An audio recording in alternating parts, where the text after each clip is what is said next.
I'm sitting here with one of Dubbo's longest serving mayors.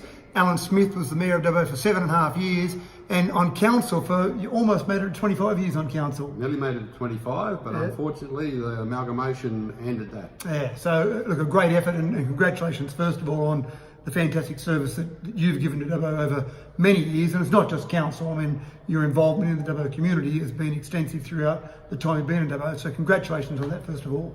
Oh, thank you, mate. Thank you. Appreciate that, Matthew. Yeah. And so today, obviously, we're talking about the state government. You've been involved in politics around Dubbo for a long time and you've got a pretty good idea of what's happening. What's your current impression of where we sit now with the state government? Well, at the present time, I don't believe we're being properly represented by any of the major parties. I myself, as you know, was a member of the Labor Party for over 30 years. And I don't believe that any of the major parties are listening. They're not representing the views of their electorates. The representatives need to be local, think locally, and not think about what's happening in Sydney, what's happening wherever in Australia. They've got to think about their local communities, and I don't believe that is happening. And they're not listening to their local communities. And that's the point. The thing that I hear so often as I go around and talk to people is, gee, it's good you're here to listen. I think that's been something that's really been missing. And as you've seen over the time that you've been involved, you've obviously seen a deterioration in that ability for the big parties to listen. I have. I don't believe that they are listening, as I said, and that's why I'm no longer a member of the Labor Party. Or one of the reasons why I'm not, because I don't believe they are listening and taking notice of what local people, what communities want. Yep. The representatives may be elected for the parties to form a government or whatever, but at the same time they are called local representatives, and they should listen to the local community and represent their views. And that's why I'm quite happy to be here working with you and talking with you about representation in the community, because over the years, I've worked very closely with you, and in working with you, I realise there's a person that does understand the community, does understand business, but is not that far removed from the local community. They don't understand ordinary people either. And I think that's very, very important. You can't get removed from your community, which the big parties are, and lose the understanding of your community. I think that's so important.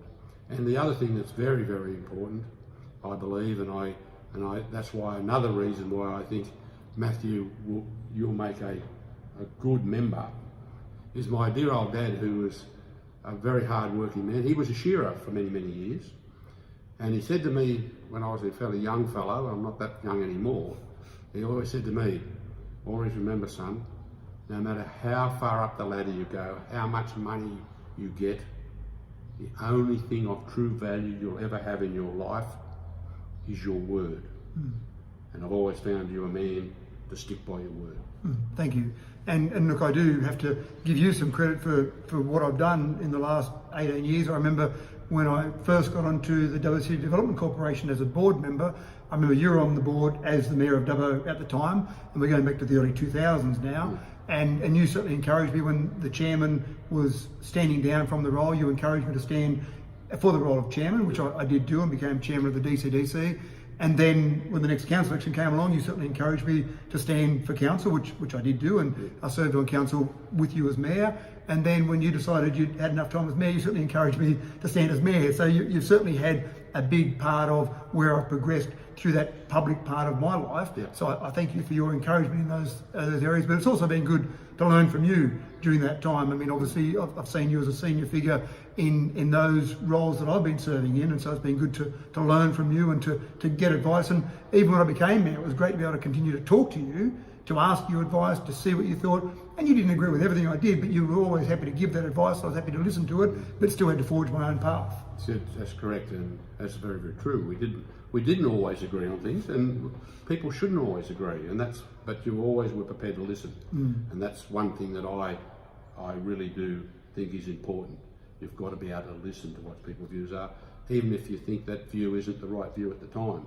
But at least listen and hear what they have. It's not only a matter of listening, and hear what they have to say. That's very, very important. Yeah. And because we've got some very important things coming forward. You'll find the major parties will argue about infrastructure, and they'll argue that one party hasn't delivered the infrastructure, another party will say we have delivered the infrastructure. Whether they have or haven't, new buildings don't deliver services. And I know you will argue, and you'll argue hard, to make sure when it comes to education, the programs are funded. It's great to have the new building, but you've got to have the teachers and the programs. When it comes to health, again, you can argue for the new buildings, and it's great to have the new buildings, and it's really good. But you've got to have the doctors, you've got to have the nurses, and you've got to have the equipment funded. Very clear that doesn't always happen. A new $600 million hospital on the North Shore of Sydney, and they're now having all sorts of issues with the doctors and everyone else because they're running out of the supplies. They haven't got the staff. So great new building, but it's got to be funded. And I know you'll argue and fight hard to make sure everything's funded. And look, I think one thing that'd be really important to hear your insight on is that you served as mayor at a time when Tony McGrain, an independent, was our local member. You also served as mayor when Dawn Fardell, another independent, was our local member. From your experience as mayor, and obviously you were on council, and I think you were deputy mayor for a time when Tony McGrain was the mayor of Dubbo. Correct. And so you saw when Jerry Peacock was the member, when your time on council. How was your impression, what was your insight into that time when you were serving as mayor with independents in terms of being able to achieve things for Dubbo? I think a lot was achieved during that period. We had very good access to the independent members. The independent members didn't have to worry about what some party in Sydney was doing. They didn't have to guard their parliamentary seat or positions. They didn't have to guard their position for Deputy Premier. They didn't have to guard their position for Minister.